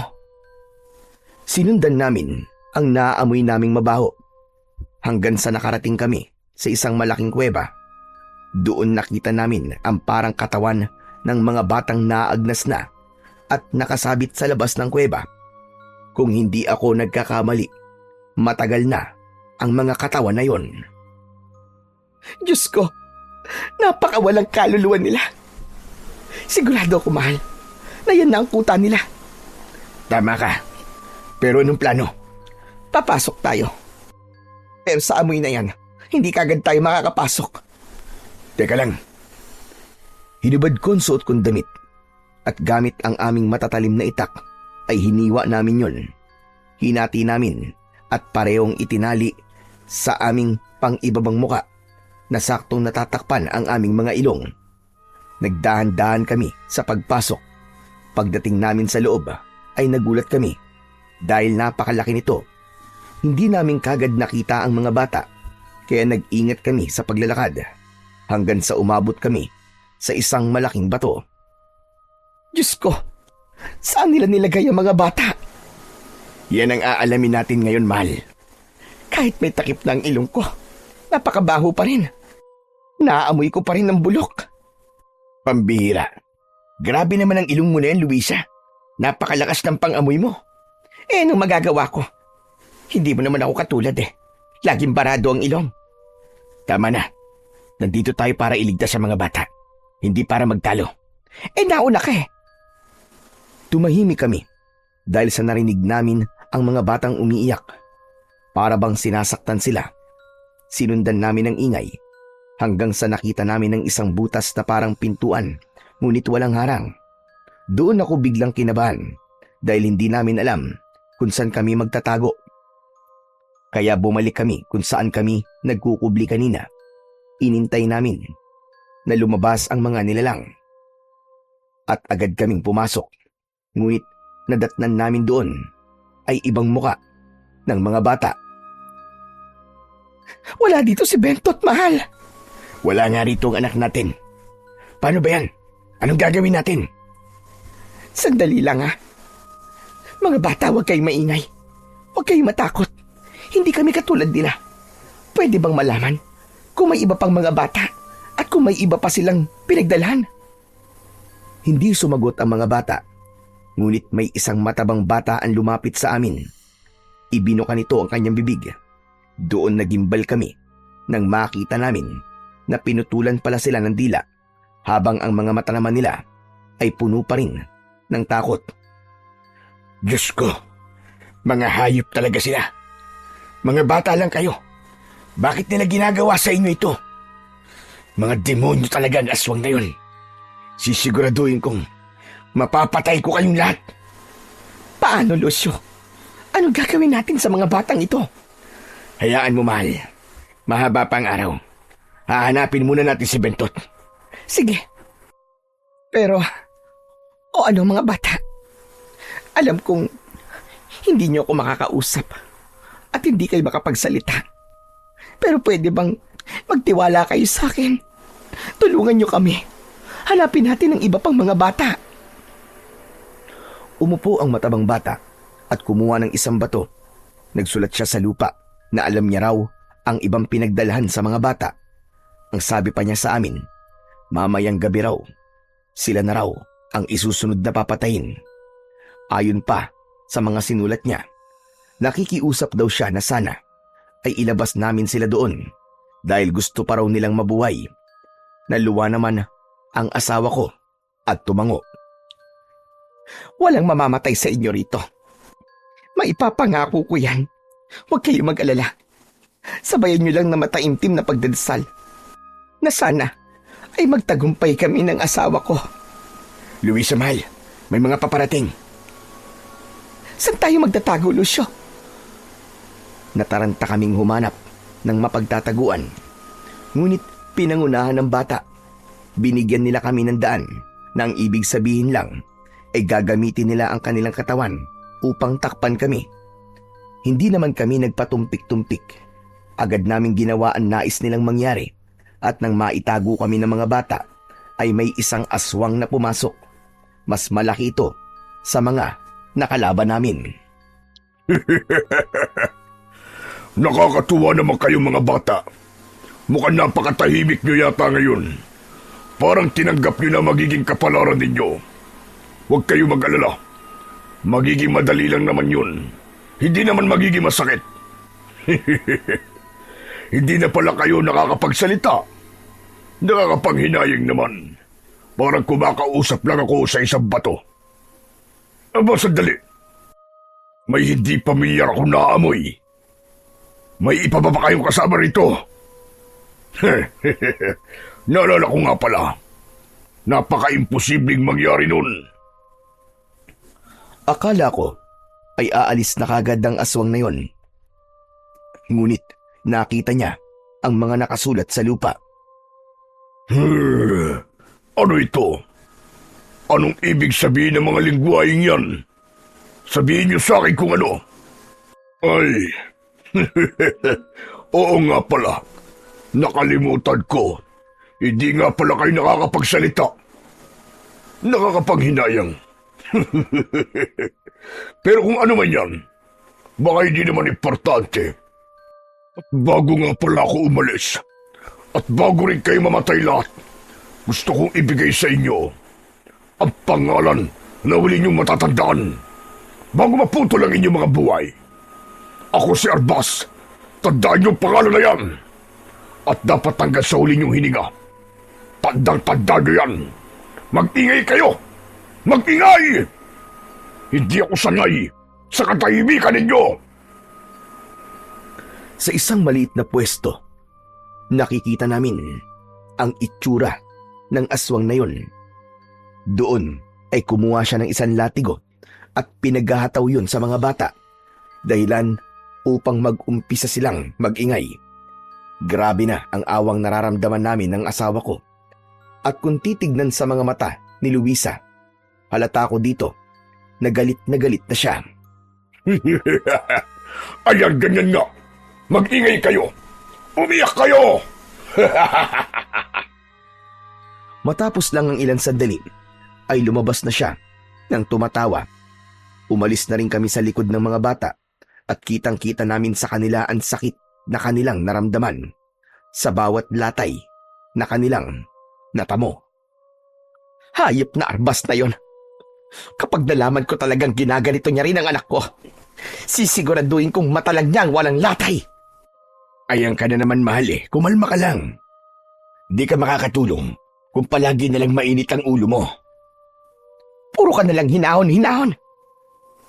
Kung ikaw, nagagawa mong huminahon habang maraming batang nasa panganib, ibahin mo ko, Lucio. Hindi ko na kayang tiisin ito. Ang sa akin lang naman, mahal. Huwag kang masyado magpapadala sa galit mo. Kailangan kumilos tayo ng may plano at tiyak. Hindi yung natataranta tayo. Ewan ko sa'yo, Lucio. Ang mabuti pa kumilos na tayo. Mahaba pa nga ang araw. Pero madali lang yon. Umaandar ang oras. Sige. O mga bata, babalikan namin kayo pangako. Kasama namin kayong lalabas sa impyernong lugar na ito. Bago pa man kami tuluyang lumabas sa silid na yon, ang matabang bata kanina ay niyakap ako. Naramdaman ko ang pagmamakaawa niya. Kaya naman umupo ako sa harapan niya at hinawakan ko ang magkabilaan niyang balikat. Huwag kang mag-alala, bata. Pangako ililigtas namin kayong lahat dito. Wala ng bata ang mapapatay pa nila. Basta tulungan niyo kami gamit ang tahimik na pagdarasal. Pwede ba yun? Tumango ang bata habang lumuluwa. Hindi ko alam, pero naramdaman ko ang sakit na nararamdaman niya. Kaya nag-umpisa na kaming maglakad ulit at mag-ikot-ikot sa malaking kuwebang yun. Masyadong malaki ang kuweba na to, mahal. At napakakaiba. Mahanap din natin ng ibang bata, mahal. Huwag kang mag-alala. Alam mo, mahal, may ano rin sa matandang yun, ano? Yung lolo Taling na binabanggit ni Temyo. Alam pala nila kung saan naglulungga ang mga aswang. Bakit hindi nila sinubukang iligtas noon ng mga naunang nawala? Hindi naman kasi natin sila kagaya, mahal. Kasi albularya ka na may alam sa pakikipaglaban. Habang ako naman, bata pa lang, naasa na ng pamilya ko ang bawat galaw ko. Sa madaling salita, galing ka sa pamilya ng mga albularyo na manunugis. Habang ako naman, galing sa pamilya ng mga antingero. Sila, wala naman silang kakayahang ipaglaban ang kanilang mga sarili dahil mga ordinaryong tao lang sila. Mali ka rin eh. Naging duwag sila na dapat tutulungan nila ang mga bata. Anong ginawa nila? Natakot. Naduwag. Mahal, baka meron pa silang ibang dahilan. Basta, ang alam ko ay mga duwag silang lahat. Hindi man lang nila kayang ipagtanggol ang mga anak nila. Habang patuloy kami sa paglalakad, nagkaroon kami ng isang problema. Dalawang magkaibang daan at kailangan naming mamili. Ngunit gusto ng asawa ko na malaman kung ano ang meron sa dalawang daan na yon. Kaya kailangan naming maghiwalay. Sumang-ayon na lamang ako at niyakap ko siya ng maigpit. Mag-iingat ka, mahal. Kapag ka nagka-problema, sumigaw ka lang na malakas at kunin mo ito. Dalhin mong itak ko. Maliligtas ka niyan sa bingit ng kapamakan. Oo, mahal. Mag-iingat ako. Ganon din ikaw, Lucio. Pumasok tayo dito ng buhay at lalabas tayo ng buhay kasama ang mga bata. Bago pa kami tuluyang maghiwalay ng daanan, ay hinalikan niya ako sa labi. Hindi ko man gusto na maghiwalay kami ng daanan, ngunit alam ko rin na mas mapapadali kami kung sakaling magkaibang daan ang aming tatahakin. Habang naglalakad ako, ay wala naman akong kakaibang nadadaanan. Maliban sa isang silid na puno ng bata at may isang nilalang ang nakabantay roon. Kaya naman, dahan-dahan akong lumapit at maingat yun na ginilitan sa leeg. Ipinasok ko ang katawan sa loob ng silid kung nasaan ang mga bata. Nakita ko ang takot sa mga mata nila, kaya sinubukan ko silang pakalmain. Ang napansin ko sa kanila ay may mga dila pa sila. Doon ko lang naintindihan na may direksyon ang pagpatay nila sa mga bata, dahil hindi ko rin doon nakita ang aking anak, at maaaring sa daan na tinahak ng aking asawa ay doon inilagay ang mga bagong bihag. Matagal na ba kayo dito? Sabihin niyo sa akin, saan kayo nakatira? Sa baryong Imatawon ba? Umiling ang mga bata at isa sa kanila ay nagsalita. Doon ko napagtanto na iba't ibang baryo pala ang sinasalakay taon-taon at ginagawa nilang taniman ng mga bata ang baryo. Sasalakay sila tuwing may mga maaaning bata sa bawat baryo. Napasuntok ako sa lupa nang malaman ko na kagabi pala habang kami ay masarap na namamahinga ay may mga naunang bata na rin pala ang pinatay. Maya-maya pa ay narinig ko ang sigaw ng aking asawa. Kaya naman, mabilis kong pinasunod ang mga bata upang mailipat sila sa mga batang tinanggalan na ng dila at mapuntahan ang asawa kong malakas na sumisigaw. Dalian nyo! Tumakbo kayo na mabilis! Kailangan ako ng misis ko. Sigurado malilintikan ako nito pag di kagad ako nakarating. Habang tumatakbo kami, ay isang bata ang nadapa dahil hindi rin niya kayang tumakbo ng napakabilis dahil sa sugat niya sa binti. Kaya naman, walang pag-aalinlangan ko siyang binitbit habang sa lugar kung nasaan pala ang asawa ko ay nakita niya na ang anak naming si Bentot. Ngunit nahuli siya ng mga aswang kasama ang pinuno ng mga aswang na si Arbas. Hayop kayo! Subukan niyo lang lumapit sa akin. Sisiguraduhin kong gigilitan ko kayo sa leeg. Napakatapag mo naman. Magandang binibini. May aswang din palang marunong magbola. Sorry ka. Hindi ako pumapatol sa mga pangit. At hindi ako binibini. May asawa na ako. Huwag kang mainit sa pakikipaglaban. Huwag kang magmadali. Kung may asawa ka na, sayang naman. Gagawin pa naman sana kitang reyna. Siraulo ka ba? Anong reyna ang pinagsasabi mo? Reyna ng mga aswang? Pasensya na. Dahil reyna na ako kung ituring ng asawa ko. Kaya hindi ako interesado sa pagiging reyna na sinasabi mo. Ang sakit mo sa tenga. Kung ganun, edi magpasensyahan na lang tayo. Nakipaglaban ang asawa ko ng mga oras na yon, habang ang mga batang kasama ko ay iniwan ko sa silid kung saan namin nakita ang mga naunang bata. Tumakbo ako ng mabilis at naabutan ko na lamang ang asawa ko na hawak na sa leeg ng halimaw na si Arbas. Ngunit napansin pala ko ng asawa ko, kaya naman umiling ito. Kaya naintindihan ko siya at hindi na ako tumuloy sa paglapit. Bitiwan mo ako, hayop ka. Huwag mong hintayin labanan ka ng asawa ko. Dahil pagdating sa mga tulad mo, ay hindi siya nagdadalawang isip. At siguradong papatayin ka niya.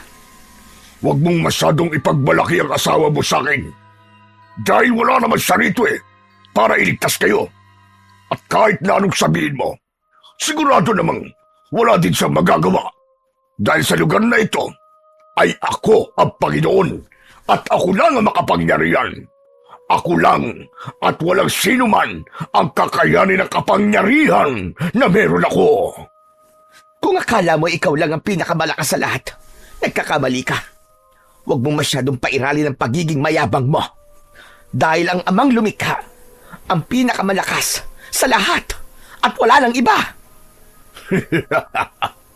Malakas siya? Sige nga.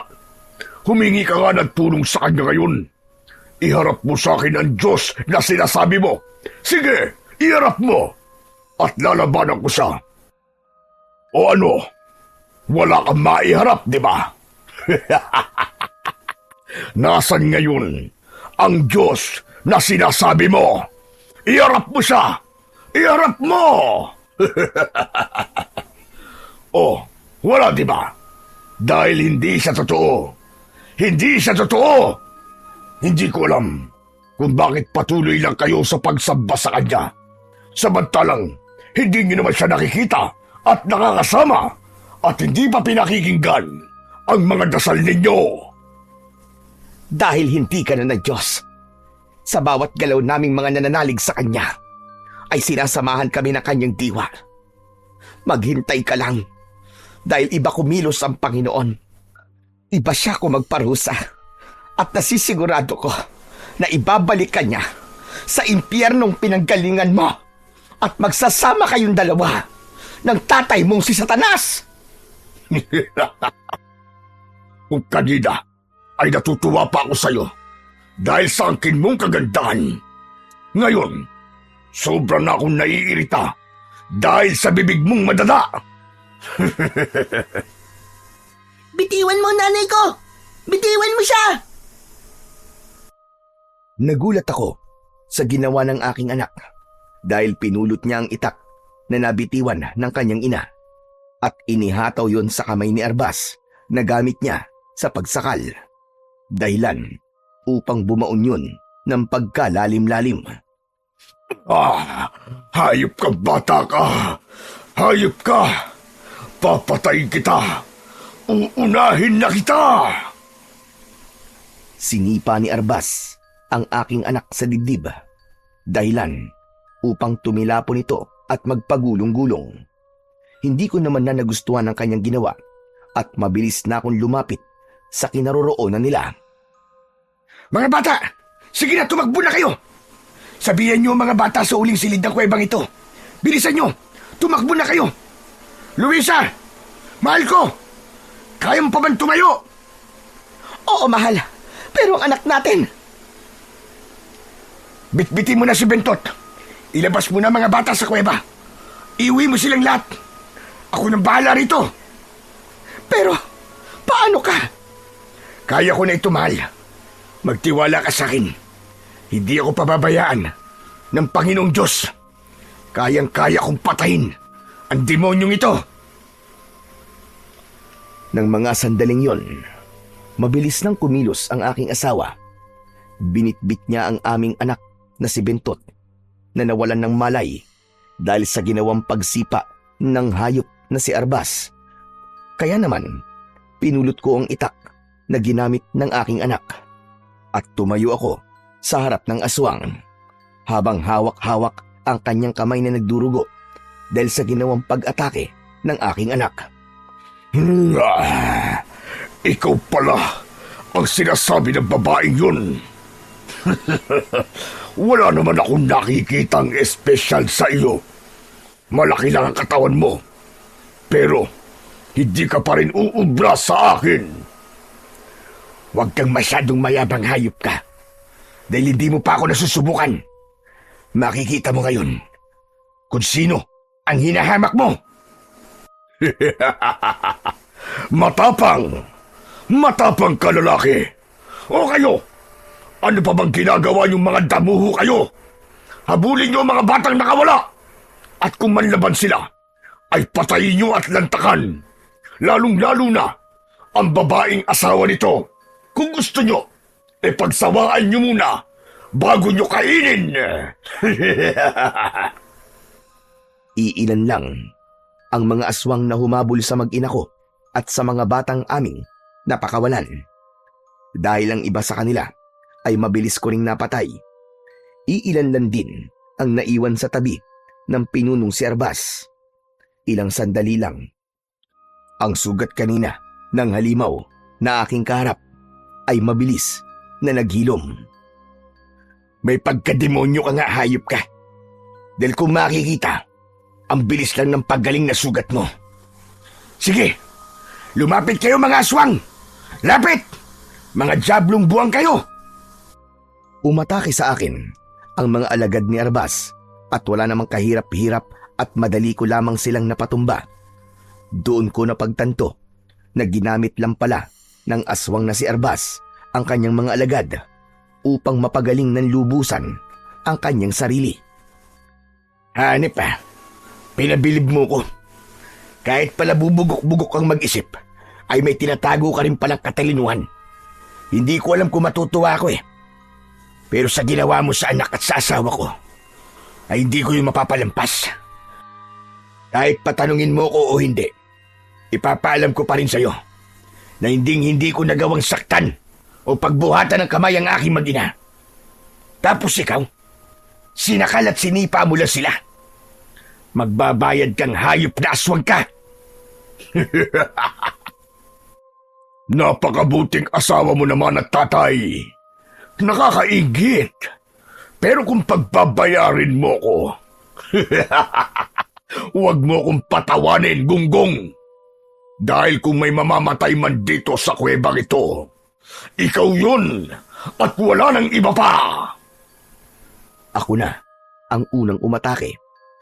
Mabilis niya naman yung naiwasan, habang ako naman ay natamaan ng kanyang mga kalmot sa likuran.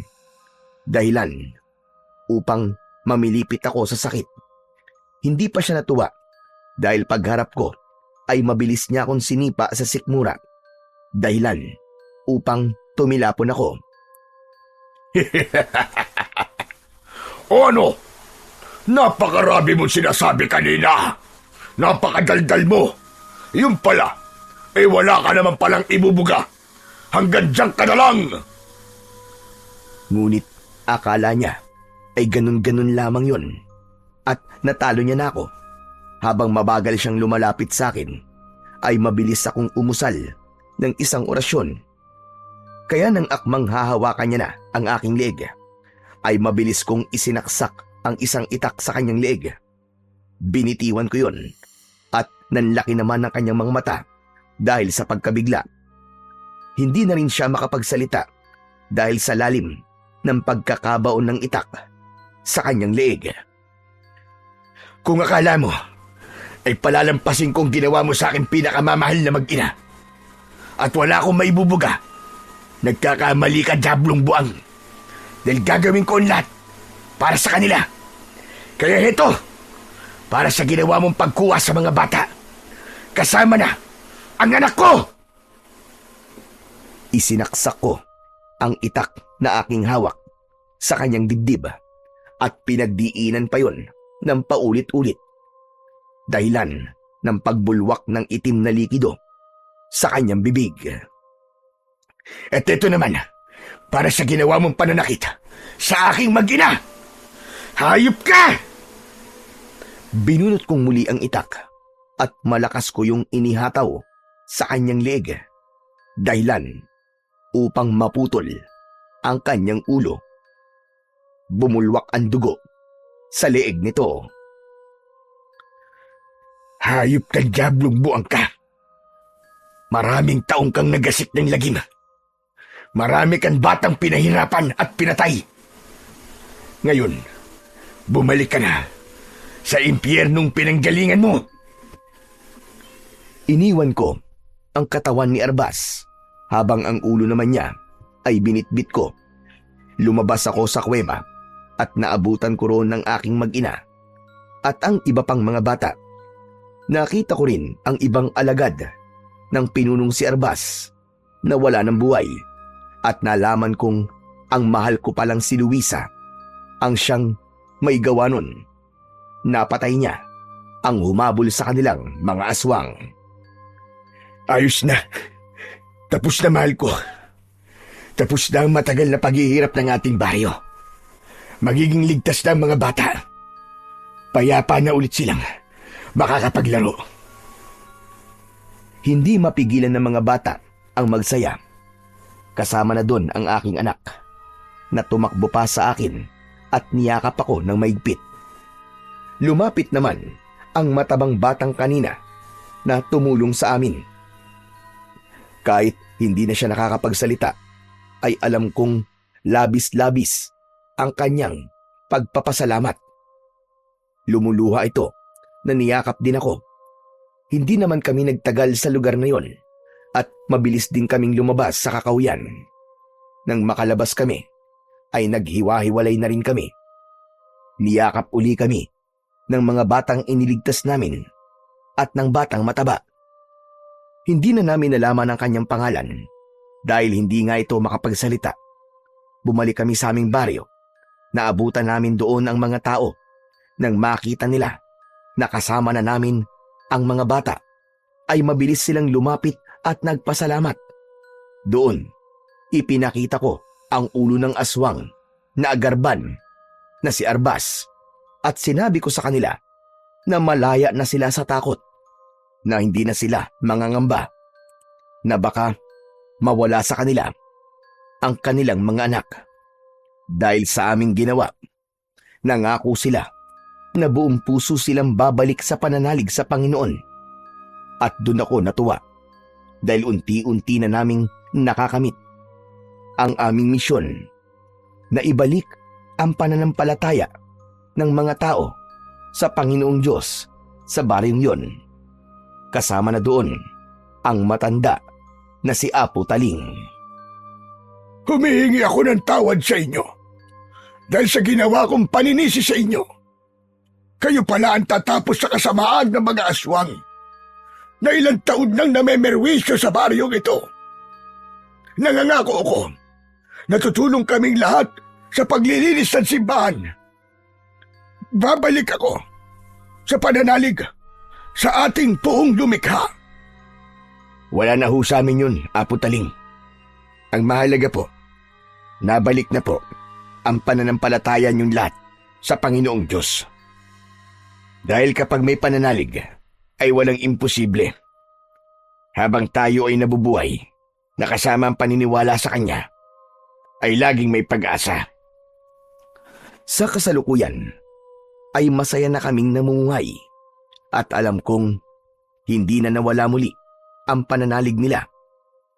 Kasama namin silang nagsisimba at nagdadasal, nagpapasalamat at humihingi ng tawad. Lagi tayong manalig at huwag nating questionin ang kaya ng ating amang may kapal dahil siya lamang ang nakakaalam sa lahat. Hindi niya tayo kailanman tinalikuran at ganun din ang gawin natin sa Kanya. Panatilihin natin ang pananampalataya sa Panginoong Diyos sa ating mga puso at isipan. Dahil sa oras na kailanganin natin siya, ay lagi siyang nandyan upang tayo ay iligtas sa kamay ng mga masasamang nilalang. Nawala na ang takot ng mga tao sa aming baryo na dulot ng mga aswang na agarban. Masaya ko na nagbalik na sa baryo ang pananalig at wala ng takot sa kanilang puso. Matapos ang mga pangyayaring yon, ay naisipan namin na magdiwang at pakainin ang mga bata at sama-samang pagsaluan ang aming konting nakayanan. Oh, huwag kayong magtulakan mga bata ha. Lahat kayo mabibigyan. Abay oo naman, matitikman nyo ang masarap na luto ng aking mahal na si Luisa. Oo nga pare. Naamoy ko pa lang naglalaway na ako. Etong anak ko si Sandra, di man lang makapagsalita. Alam ko na excited din siya matikman ang luto mo, Luisa Huwag kang mag-alala dahil balang araw, gagaling din si Sandra at makakapagsalita din siya sa awa ng Panginoon. Labis talaga akong natutuwa. Ngayon lang nangyari na makita ko ulit mga tao na masaya at hindi nababalot ng takot. Salamat sa inyong mag-asawa. Salamat din dahil pinatawad niyo ko sa mga maling nagawa ko at maling paniniwala ko. Nako, wala po yun, Lolo Taling. Ayos na po yun. Ang mahalaga po, wala ng pangamba at wala ng gugulo sa baryo. At pinaka-importante sa lahat, nagbalik na ang paniniwala ng mga tao sa Panginoong Diyos sa baryong ito. Tsaka wag po kayo mag-alala, Lolo Taling. Kung sakali magkakaroon uli ng aswang dito, nandito ako, lalabanan ko sila. Nakita nito si paring Lucio kung paano ko kalabanin yung ibang aswang. Wala silang binatbat sa akin. Ay sus, tama ka na. Kaya pala nahimatay ka nang makakita ka ng iilang aswang. Pasalamat ka na lang talaga. Hindi agad ako nagising nang makalakad ka na. Ay talaga, kung naabutan kita, talagang aabutin ka sa akin. Abay, pasalamat ka talaga ng malaki. Dahil kung ako nga, takot kay Luisa, mas matakot ka kapag siyang nagalit. Aba, mas malupit pa sa aswang yan. Opo, Mang Temyo. Lagot ka talaga kay nanay kung nagkataon. Ano, Temyo? Magsasalita ka pa? Lalabanan pala mga aswag, ha? Mangyaring inantok lang talaga ako nun. Hindi ko nakayanan, kaya nakatulog ako. Bawal magsinungaling, Temyo. Tama na nga yan. Ang mahalaga, masaya na tayong lahat. Hindi ba mga bata? At ligtas na ang lahat. At higit sa lahat, huwag tayong mawalan ng pag-asa at pananalig sa buong lumikha. Sama-sama ang buong baryo na para bang mayroong piyesta. Paraan namin yon upang magpasalamat dahil hindi kami pinabayaan ng Panginoong Diyos sa aming laban. Napatay namin ang mga aswang at hindi lang kami ang nagwagi. Nagwagi din ang mga tao na tumulong sa amin at pinagkatiwalaan kami ng gusto. Huwag nating kalimutang magpasalamat dahil kung walang pananalig sa Panginoon, ang lahat ng ginagawa natin ay baliwala. Sa dulo ng bawat hirap, sakripisyo at laban na yung hinaharap, maging ito man ay pakikipagpambuno sa mga nilalang ng kadiliman o mga pagsubok na tila walang katapusan. Huwag mong kalilimutan na walang puwersa ang makakahigit sa kapangyarihan ng ating Poong May Kapal. Hindi kailanman magwawagi ang dilim sa sinumang lumalakad sa liwanag ng Panginoong Diyos, sapagkat ang kanyang pag-iingat ay hindi nagmamaliw at ang kanyang presensya ay laging sumasa iyo sa bawat unos at panganib. Mananatili siyang tapat, hinding-hindi kanya pababayaan kailanman. Sabi nga sa Isayas 41, talata 10, huwag kang matakot sapagkat ako'y kasama mo.